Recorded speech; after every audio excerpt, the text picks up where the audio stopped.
Hello. In this video, I would like to take you through setting up some of the most commonly used features on the RangeRover, and also show you a few features that are a little less obvious, but no less useful for that. The first thing I would recommend is to download the LandRover iGuide app. This contains not only a full searchable copy of the handbook, but also a reference guide for warning lights on the dashboard, a frequently asked questions section, and a visual tour around the inside and outside of the car with information on the controls, buttons and features. It's a great source of immediate information when a question pops into your head, or you just see a button and wonder, well, what does that do? Another download is the LandRover remote app. Your car comes with a SIM pre-installed by the retailer, who should have spoken to you about the setup of your account that enables many of the intelligent features on the car. And don't forget, every new LandRover comes with the offer of a free off-road experience driving one of our cars with a qualified instructor. There is no better way to learn the full capabilities of your new car, and it's great fun too. Okay, let's start then with the smart key. Well, lock and unlock seem pretty obvious with a reassuring click and the power folding mirrors answering each one. Pressing the lock button just once will lock the car, pressing twice will double lock, which means the car cannot be unlocked from the inside, so even if someone smashes a window, they still can't open the doors. Next, there is a button to unlock the boot. With the powered tailgate, this will open or close the tailgate automatically, so do ensure there is space for it to safely operate. There are sensors that will stop it if obstructed, but you'll notice I use my arm rather than my head to demonstrate that. Powered tailgates can also be operated by the button above the number plate on the outside, a button by the driver's knee inside, and a button on the back of the tailgate itself. The split tailgate provides a load-bearing shelf capable of taking the weight of 2 people, which can be folded separately and redeployed using the control on the back there. It'll fold up automatically when the powered tailgate closes. If you wish to adjust the height the tailgate opens to, if for example you have a garage with a low ceiling, reposition the tailgate to the desired height, hold the button on the back of the tailgate until you hear a beep, and this will store the height to memory. So long as the smart key is in your pocket, sweeping your foot under the rear corner of the car will trigger the tailgate to open or close. Next, there is a handy button to trigger the lights. So if you're approaching the car in the dark or simply trying to find it in a dark car park, this will switch the lights on. By default, they will stay on for 30 seconds. This can be extended up to 4 minutes if you want, using the instrument panel in the car. More on that later. Unlocking the car will also trigger the headlights, and they'll remain on for a short period after locking to provide light to see you to the door. The final button is a panic alarm. Press for 3 seconds or 3 times in 3 seconds, and the horn will sound and the hazard lights will flash.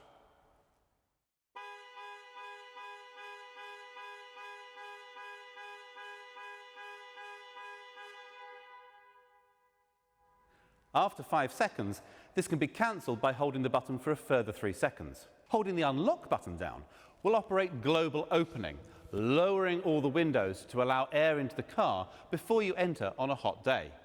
Now, similarly, if you get out and realise you've left a window open, hold the lock button down to activate global closing to raise all the windows and secure the car. This can be enabled or disabled using the instrument panel options. RangeRover is fitted with keyless entry, so you don't need to remove the key from your bag or pocket. So long as it's within a foot or so of the car, as soon as you put your hand around the door handle, the doors will unlock.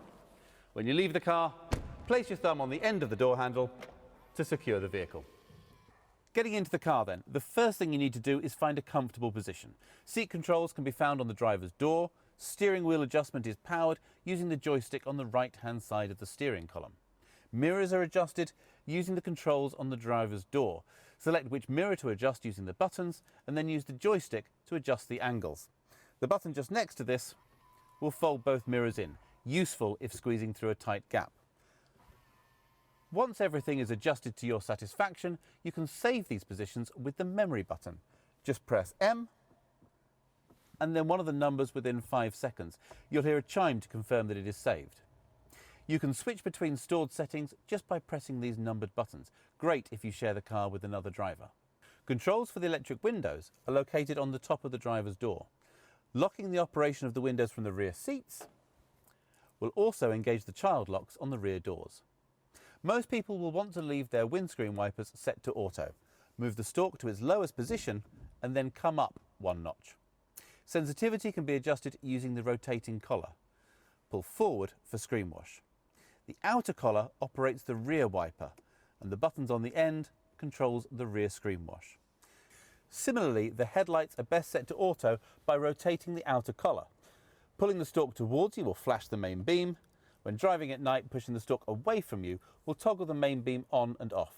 RangeRover is fitted with optional matrix LED lights, so the car will keep main beam on almost all the time, creating cones of shadow around other road users so they're not dazzled, but maintaining full beam illumination everywhere else. This mode operates above 30 miles an hour and requires the lighting control to be set to auto. There's an array of controls on the steering wheel. On the right-hand side are the controls for cruise control. Press Set when travelling at your preferred speed, and the car will automatically maintain that speed until you touch the brakes or press Cancel. Pressing the accelerator will cause the car to speed up, but when you release, it will return to the set speed. Pressing plus or minus will increase or reduce the set speed. If cruise control has been cancelled, pressing Resume will return the car to the last set speed. If your car has adaptive cruise control, a radar monitors the speed of the car in front of you. If they're travelling slower, the car will automatically match their speed. The buttons on the left and right will increase and decrease the distance between you and the car in front. Whilst you need to be travelling over 20 miles an hour to activate cruise control, adaptive cruise will match the speed of the car in front all the way down to 0. If the traffic restarts within 3 seconds, your car will pull away with the traffic. Any longer than that, and you'll need to give the car permission to go with just a gentle press on the accelerator. This function means that adaptive cruise control can be used in tiring stop-start traffic situations. The Limb button switches the function between cruise control and speed limiter. Lane Keep Assist can be toggled on and off with the button marked with converging white lines. The final control activates the heated steering wheel. On the left side, the circular dial controls volume and buttons to skip tracks or change radio stations. The menu button triggers the instrument panel menus, allowing configuration of safety systems, heads-up display and driver convenience features, while the outside of the dial controls navigation through these menus. Explore these options to set the car up to your preferences. The green phone icon will answer a call or start the process to dial a contact on a connected phone, whilst the red phone icon will end a call. A quick press on the voice control button will allow you to use voice commands. Wait for the chime and then just say, "Call home." A full list of available commands can be accessed on the main infotainment screen. Starting the car is as simple as putting your foot on the brake pedal and pushing the start button. So long as the smart key is in the car somewhere, the engine will start. When you switch the car on, the 10-inch infotainment screen will display 3 main options: navigation, media and telephone. If you haven't already paired a phone, it will prompt you to do so. Tap on the Phone tab, then open Bluetooth devices on your phone and select RangeRover. Accept pairing on both your phone and the screen, and from now on it should automatically pair each time you get in the car, allowing hands-free calls, voice dialing and music streaming over Bluetooth. Text messages can be displayed on the main screen, and a soft key allows for them to be read aloud. On Apple phones, it's necessary to enable this feature by selecting Settings and Bluetooth, then selecting the connection to the vehicle and enabling Show Notifications. If you prefer, connecting your phone with a cable will allow Apple CarPlay or Android Auto to mirror your phone screen on the car's infotainment system.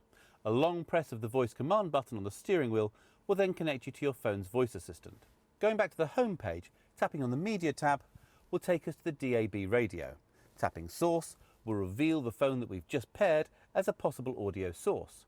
Radio stations can be easily selected from the menu, or you can simply use voice commands from the steering wheel. Tune radio to BBC Radio 2. The third option from the home screen is the navigation system. To input a new destination, tap on the magnifying glass and then type any postcode, address or point of interest into the search box at the top of the screen. You can also search for businesses and transport links, hotel and restaurants.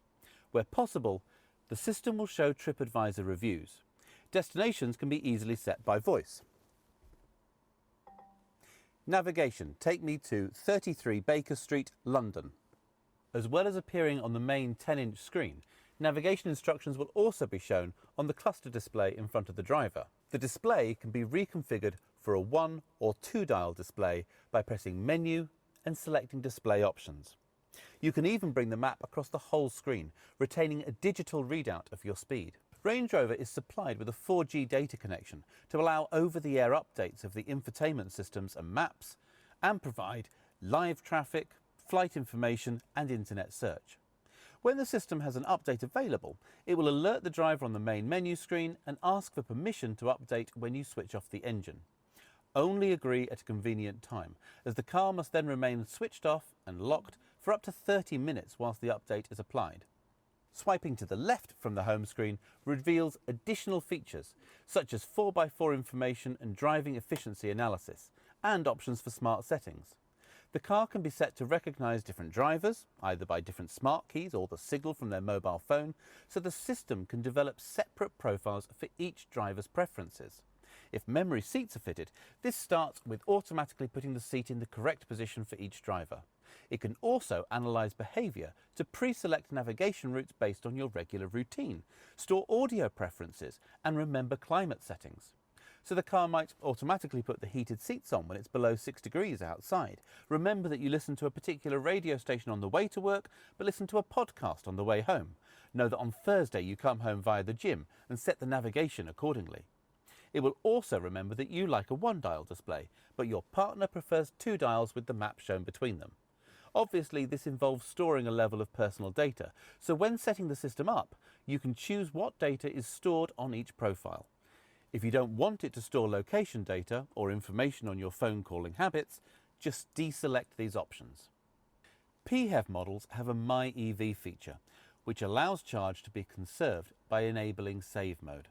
This allows electric charge to be reserved for driving in urban areas later in the journey. To disable, simply press Save Again. A button on the centre console engages EV mode, although the engine will restart if the charge is too low or greater acceleration or speed is required. The lower touchscreen controls heated seat options, off-road controls, heated windscreen and ventilation. A quick swipe down will transfer phone and media controls to the lower screen for occasions when you're using the navigation map on the main screen. Heated and cooled seats can be controlled by the large rotary dials, simply pressing the dial in to change function. Top spec cars also have massage seat options, controlled through the menu on the lower touchscreen. RangeRover uses a rotary gear shift controller, which rises up when the ignition is switched on. Press on the brake pedal and rotate the dial to select reverse, neutral or drive. To select sport mode, press down slightly and rotate one more notch. This will alter the operation of the automatic gearbox, holding onto gears longer to give punchier performance. You can manually shift up and down the auto gearbox using the paddles either side of the steering wheel. To return the car to automatic operation, hold the right paddle towards you for 3 seconds. When you come to a stop, you can rotate the dial back to park, or switching off the ignition will automatically return it to park before it descends back into the console. Pressing the terrain response control causes the dial to rise up and you can turn it to select different driving modes. The car will alter throttle response, traction control and differential settings to deliver the best control and grip on a variety of surfaces. On Vogue SE upwards, pressing the dial back into the console activates auto terrain response, with the car using sensor data to determine and automatically engage the most appropriate drive mode. RangeRover's variable height air suspension can be controlled from the next cluster of buttons. RangeRover descends 50mm to allow easier access getting in and out of the car, and can rise up 75mm from normal drive height to give maximum ground clearance over rough terrain, and enable the full 900mm of wading depth. The rear suspension height can also be controlled using the switches in the load space, which can make loading the boot or hitching a trailer easier. You can even control the suspension height from the smart key. With the engine running and hazard lights activated, close the doors and press the headlights and tailgate unlock buttons simultaneously to lower the suspension, headlights and unlock to raise the suspension, and headlights and lock to set the vehicle to normal height. More details about the operation of air suspension can be found in iGuide. The electronic park brake will disengage automatically when you drive away and re-engage when you switch the engine off. A manual override control is located on the centre console rearwards of the air suspension controls. When driving, be aware a smart stop system is standard, so the engine will cut out when you come to a stop, instantly restarting in the time it takes for your foot to move from the brake to the accelerator when you pull away. This can be overridden with a control on the lower panel, but it delivers a surprisingly high fuel saving and helps reduce air pollution in cities and towns. All cars are fitted with exhaust filters. These need to refresh occasionally, and you may notice more visible exhaust emissions while this is happening. For a diesel, it tends to happen when the car is being driven at higher speeds and the exhaust gets hot. For a petrol, it happens more frequently when you lift off the throttle and more oxygen passes through the system. Occasionally, the car may display a message saying "drive to clear." This is most common on diesels which have been used for predominantly short, low-speed journeys, in which case they need a blast down a dual carriageway. For petrols, it happens when they've been under load, like towing. Find occasions to lift off the throttle and slow using engine braking to clear the filter. Automatic braking systems for city driving are standard and detect other traffic, pedestrians and cyclists, preventing collision or mitigating damage. Cars fitted with adaptive cruise control have a high-speed emergency braking system. The lane keep system will provide a torque steer back into the lane if the car thinks you're drifting beyond the lane markers, so it's important to indicate when changing lane. If blind spot assist is fitted, the door mirrors incorporate a blind spot warning system, lighting up when a vehicle is travelling alongside and flashing rapidly to warn you if a car is closing to overtake. If you start to move into the path of an adjacent vehicle, the car will deliver a torque steer in an attempt to avoid a collision. These driver aids are designed to intervene when there is no input from the driver, which is surprisingly hard to simulate, so please don't try to test these systems. Any input from the driver will override them, and they do not reduce the driver's responsibility to drive safely and attentively. They can be deactivated, but as all of them have been shown to save lives both inside and outside the vehicle, they're switched on by default and we recommend leaving them that way. For additional safety, in the event of an accident where the airbags are deployed or the fuel safety cutoff is activated, the car will automatically contact emergency services, sending GPS location data. Emergency services can be contacted at any time by pressing the right-hand button above the rearview mirror. The left-hand button summons breakdown assistance. Both these buttons have covers to avoid accidental operation. When refueling, simply press the fuel filler flap. So long as the car is unlocked, it will open. When fueling PHEV models, switch off the engine and press the button marked with a petrol pump icon near the driver's knee. This will equalise the pressure in the fuel tank and unlock the filler flap. A smart mechanism will prevent filling with the wrong fuel, but as an additional reminder, diesel cars will have an additional spout for topping up with diesel exhaust fluid. Warnings will flash up on the information display to let you know when you're running out. You get about 1,000 miles notice, and if it runs out as a legal requirement, the engine will not start. PHEV models have a separate cover integrated into the front grille. Just press to release the catch, which reveals a Type 2 charging socket. Plug the cable into the power first and then connect the car. An LED next to the socket will confirm the car is charging by turning green. Charging status can be monitored on the remote app. The engine will not start with the power cable connected. The remote app provides monitoring of many systems. When you first run the app, there is a quick start guide to aid setup, and then it provides control over remote locking and unlocking of the car, tells you how much fuel is in the tank, reports the last parked location of the car so you can always find your way back to it, and it can export a full journey log in the form of an Excel spreadsheet. So if you're tracking mileage for business use, this is easy to keep track of.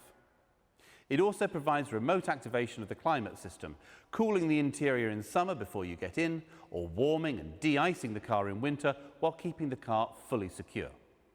This video has really only touched on the essentials. Please make use of the iGuide app or videos on our YouTube channel to find out more, or contact your retailer with any questions. Thank you for your time and enjoy your time with the Range Rover.